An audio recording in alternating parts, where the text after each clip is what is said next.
Bien. Alors, DNS, on a besoin du paquet bind apt install bind 9. Développé par ICS aussi. Internet Systems Consortium. Quelques fichiers à configurer. Le fichier des redirecteurs. Les forwarders. C'est quoi les redirecteurs? C'est des serveurs DNS que notre futur serveur DNS qu'on est en train de monter pourra contacter dans le cas où il n'arrivera pas à résoudre en local, chez lui. On va lui donner des adresses de serveurs DNS pour lui dire si tu n'arrives pas à trouver la résolution dans ta base d'enregistrement, tu peux contacter des serveurs DNS externes. Donc le fichier des redirecteurs ou les redirecteurs, les forwarders, on les renseigne dans etc. Bind named.conf.option. On décommente ce bloc en enlevant les slash et on renseigne les redirecteurs. Pour l'instant, on va utiliser le 1111 et le DNS éventuellement de Google en deuxième lieu. Et j'enregistre. Tout simplement. Deuxième fichier à configurer, c'est le fichier qui va nous permettre de déclarer la zone de résolution directe et la zone de résolution inversée. C'est le fichier named.conf.local. On déclare nos zones à travers le mot-clé zone. La première zone directe correspond au suffixe DNS. On a mis sub3.lan. J'ouvre ma petite accolade. Je ferme l'accolade. Je définis le type de serveur. Est-ce que c'est un master ou un slave? Est-ce que c'est un primaire ou un secondaire? D'accord? Secondaire, c'est celui qui va contacter le primaire pour mettre à jour sa base. Et le primaire, c'est celui qui distribue. Donc, on a affaire à un serveur maître. Donc, master. On déclare le fichier ou le chemin vers le fichier qui est censé contenir les enregistrements de zone. Direct. On va le mettre dans etc. Bind. On va créer un dossier pour faire un travail propre zones. Et on va l'appeler sub3.lan.dir. Pour dire c'est le fichier de la zone de résolution directe. Point virgule. Bien. Donc, on dit que notre domaine va faire autorité sur la zone sub3.lan. Le fichier d'enregistrement, c'est un serveur maître, pardon, et le fichier d'enregistrement des zones ou de la zone va être sub3 qu'on n'a pas pour l'instant .lan.dir. On déclare si on veut, je dis bien si on veut, la zone de résolution inversée pour les enregistrements PTR. Et dans la zone d'enregistrement inversé, la racine, c'est le net ID, la partie réseau, inversé. Notre réseau à nous, c'est 192.168.10. Et on a le réseau 20 aussi. D'accord? Donc, quand on va mettre notre zone 192.168.10, on va la mettre à l'envers. 10.168, parce que la résolution se fait, on avait dit, de droite vers la gauche. 10.168.192.in-addr.arpa, le domaine racine de la résolution inversée. Et on résout par rapport au réseau LAN. D'accord? Ou à la DMZ, on choisit, ou les deux. D'accord? Nous, on va s'intéresser aux serveurs qui se trouvent dans la DMZ normalement. C'est là-bas qu'on a des serveurs qu'on aimerait bien joindre en utilisant leur nom. On a le serveur, on veut taper intranet.sub3.lan, on peut taper mail.sub3.lan, etc. On ne s'intéressera pas aux machines qui se trouvent dans le réseau local, les machines des salariés. On ne s'intéresse pas à leur nom, d'accord? On ne les gère pas. Donc on va prendre la zone 20, comme on peut faire les deux.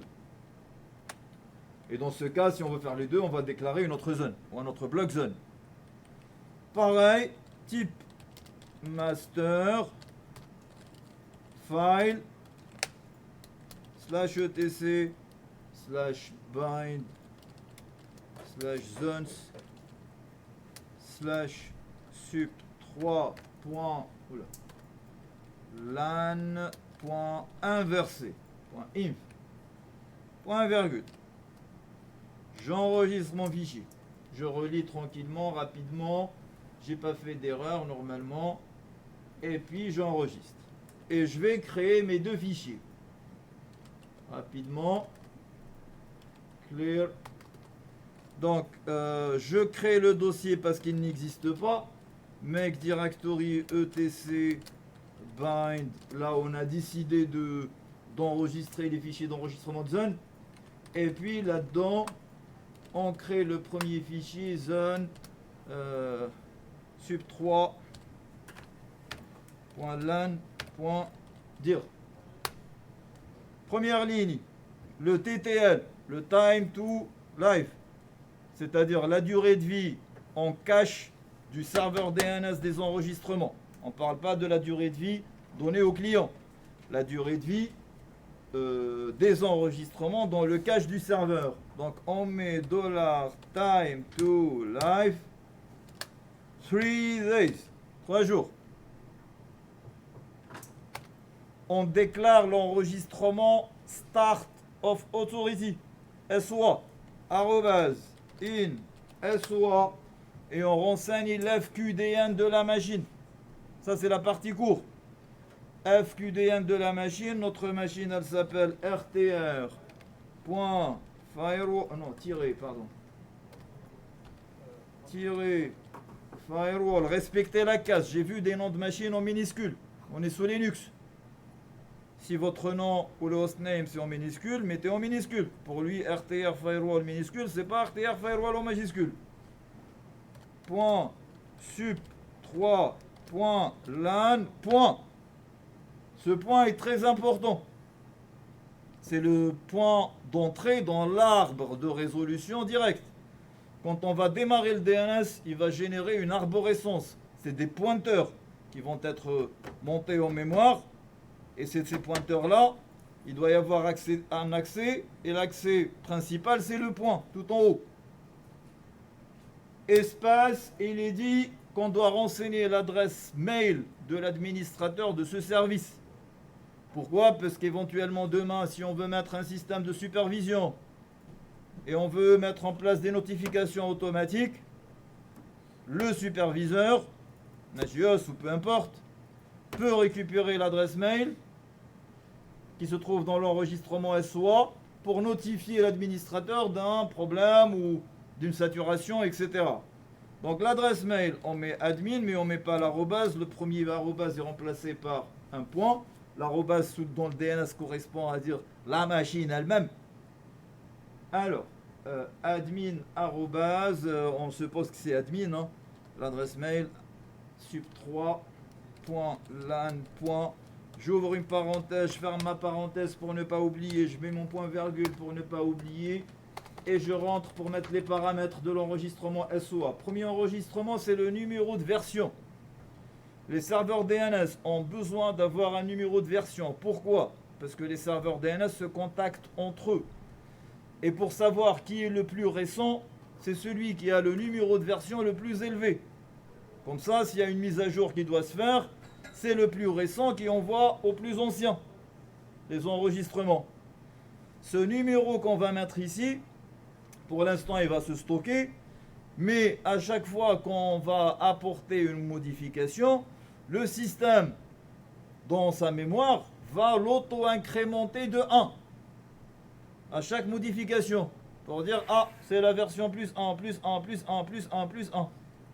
Comme ça, demain, s'il y a un secondaire, d'autres serveurs DNS qui se mettent en place, ils compareront ce numéro de version. Donc le numéro de version, chacun sa politique. Moi, j'ai toujours mis la date du jour. 06 10 21 01, première version. Point virgule. Ce qu'on va mettre après, c'est des délais ou des durées qu'on va exprimer en secondes. La première durée, je vais mettre 28 800. 800, ce qui correspond à 8 heures. 28 800 secondes, ce qui correspond à 8 heures. Ce délai, c'est le délai imposé au serveur secondaire pour qu'il contacte ce serveur primaire. C'est-à-dire, si demain, on met en place un DNS secondaire, et quand on va le configurer, on va lui dire ton primaire c'est celui-ci. Il va parler avec lui, et celui-ci va lui dire tu dois me contacter chaque 8 heures. Il faut qu'on discute pour voir si ta base elle est à jour ou pas. Donc ce délai, on dit que c'est le délai imposé au serveur secondaire pour contacter le serveur primaire. D'accord ? Là, on est en train de dire à nos futurs serveurs secondaires, si vous allez travailler avec nous, ce serveur primaire, vous devez nous contacter chaque 8 heures pour qu'on discute, qu'on se mette à jour. Bien. Deuxième délai, on va mettre 1 heure, 3600. C'est le délai qui va être proposé au serveur secondaire, toujours pour lui dire, si tu n'arrives pas à me contacter après les 10 heures, là, après les 8 heures, pardon, chaque 1 heure, tu vas essayer de me joindre. D'accord ? Et quand tu arriveras à me joindre, tu attendras 8 heures. Donc c'est le délai après une première tentative, on dit, de communication. On va définir une autre durée. Je vais mettre 168 heures, c'est-à-dire 24 jours, c'est-à-dire 604, 800. C'est la durée au-delà de laquelle ce serveur et ses enregistrements vont être considérés obsolètes s'il n'est plus joignable. D'accord ? C'est-à-dire les serveurs secondaires, quand ils vont parler avec celui-ci la première fois, il va leur dire, vous me contactez chaque 8 heures. Si vous n'arrivez pas à me contacter chaque 8 heures, par exemple après 8 heures, vous essayez de me joindre, vous n'arrivez pas, il va falloir essayer de me joindre chaque 1 heure. Mais si au-delà des 24 jours, c'est-à-dire les 604 800, vous n'arrivez toujours pas à me joindre, considérez que je suis plus là. C'est pas la peine d'insister. Mes enregistrements et mes zones sont obsolètes. Essayez de vous débrouiller avec quelqu'un d'autre. Je suis dead. Je suis plus là. Bien. Et finalement, 38 400, je vais mettre le TTL pour les clients. La durée de vie en cache pour les clients des enregistrements de zone. Donc le TTL qui est là, ça concerne le serveur lui-même, et le TTL envoyé ici, ça concerne les clients. Bien. Après l'enregistrement SOA, qui est l'enregistrement le plus important, on doit déclarer l'enregistrement qui permet de dire quel serveur fait autorité sur quelle zone. Fait autorité, c'est-à-dire quel serveur gère quelle zone. Quel serveur s'occupe de quelle zone. Quel serveur va résoudre dans quelle zone. C'est l'enregistrement. Comment il s'appelle ? NS, Name Server. Hein ? Faut relire le cours peut-être DNS. L'enregistrement NS. Là, on va dire que sub3.lan est géré par le serveur RTR Firewall .sub3.lan. On est en train de dire que la machine RTR Firewall tout simplement fait autorité sur la zone sub3.lan. Ça va ? Tu vas bien ? Ouais. Sub3.lan est géré par le serveur RTR Firewall.sub3.lan. Après, on peut déclarer nos enregistrements qu'on a tout le temps l'habitude de trouver dans une zone de résolution directe. C'est les enregistrements adresse, les enregistrements A. D'accord ? Donc là, on peut mettre le futur. Déjà, on va mettre RTR Firewall in A et on renseigne son adresse IP. Qu'est-ce qu'on a mis? Côté réseau local ou alors qu'est-ce qu'on a? 192, 168, point 10, point 1. Il n'y a pas de point virgule. Notre future machine, serve pub, on l'a appelé. In A.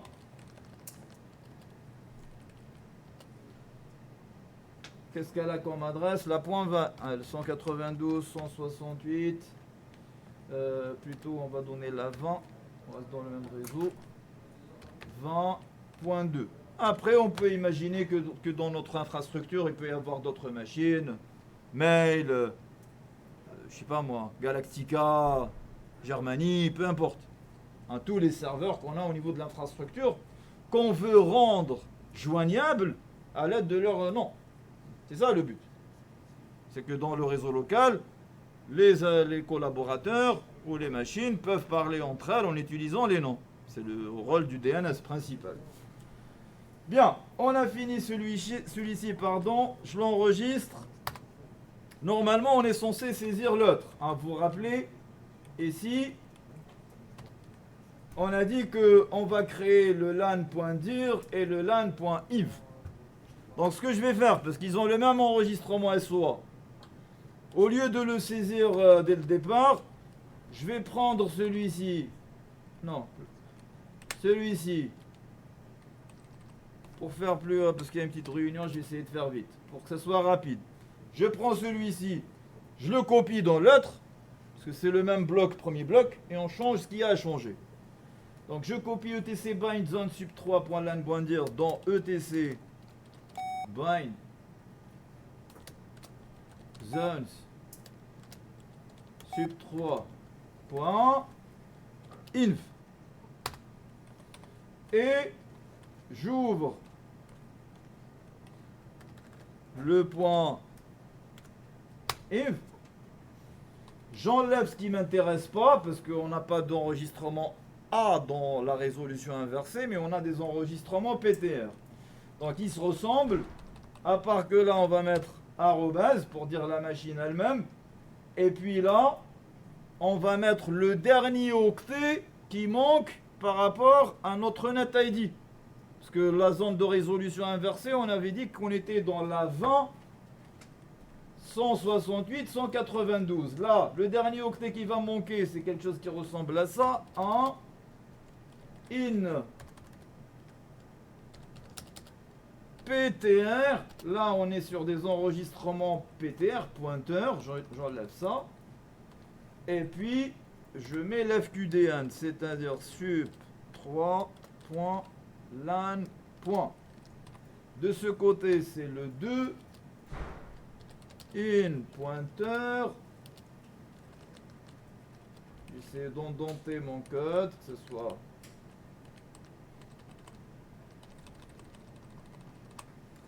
point sup 3.lan. D'accord? CTRL X. Reste une chose.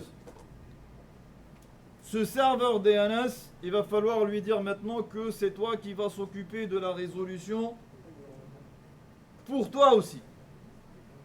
D'accord?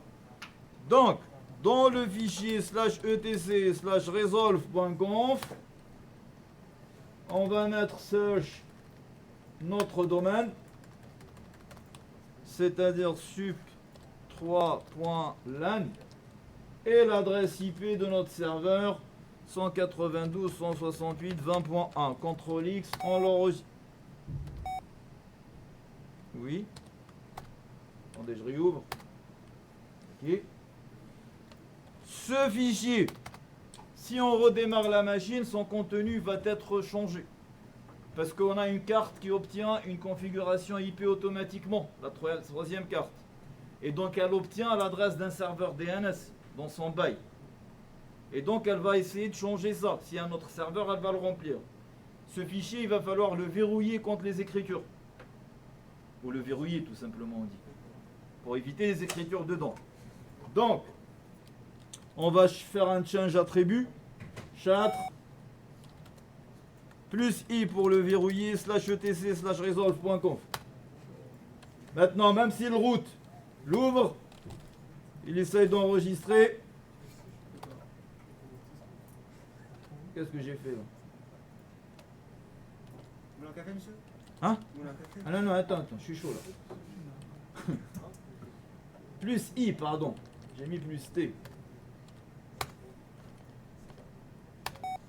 Voilà, donc impossible d'écrire. Je vais juste déverrouiller pour le mettre correctement. Je termine au moins ça, les jeunes, et je vous laisse finir.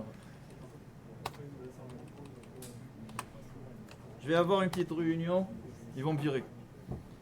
Et puis je vous laisse avancer. Qu'est-ce que je voulais faire? Donc, je termine. Je verrouille ce fichier. Oh là là. Plus i.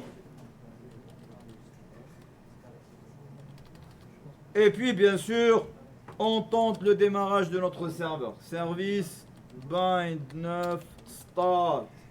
Par défaut, je vais vérifier son état déjà, status.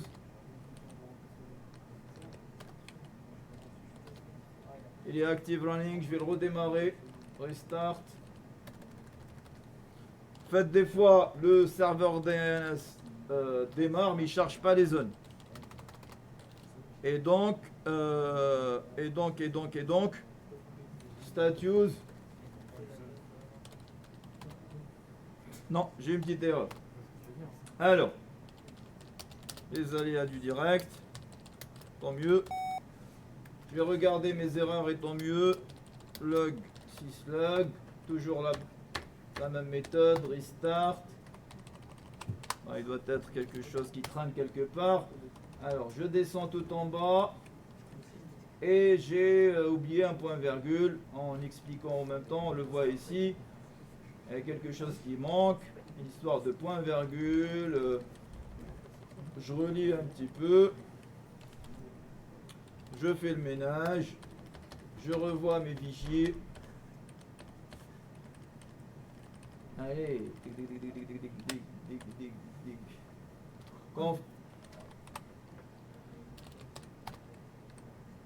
Alors, point virgule.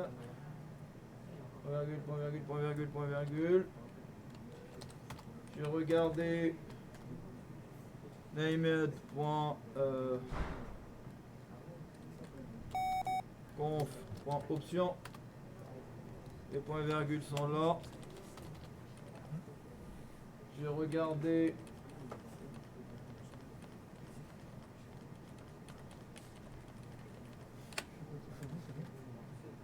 Non. Point virgule. Point virgule. Point virgule.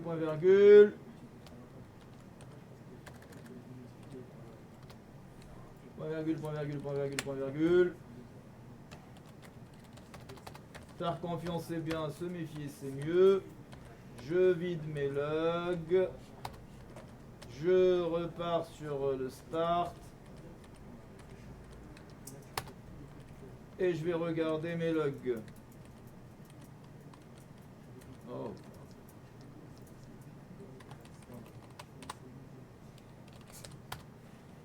Je descends tout en bas. Pour que ça confirme l'histoire, on doit lire quelque chose qui ressemble à ça. Zone sub3.lan loaded serial, numéro de série chargé. Zone 20 168 192 inaddr loaded serial. All zone loaded. Toutes les zones ont été chargées. Et mes ANS lookup. Bon, on n'a pas un NSLOOKUP, on va installer tout à l'heure DNS utils. On l'a pas par défaut. Doivent fonctionner. Mes commandes de test de résolution de nom doivent fonctionner. Bon, j'enregistre ça.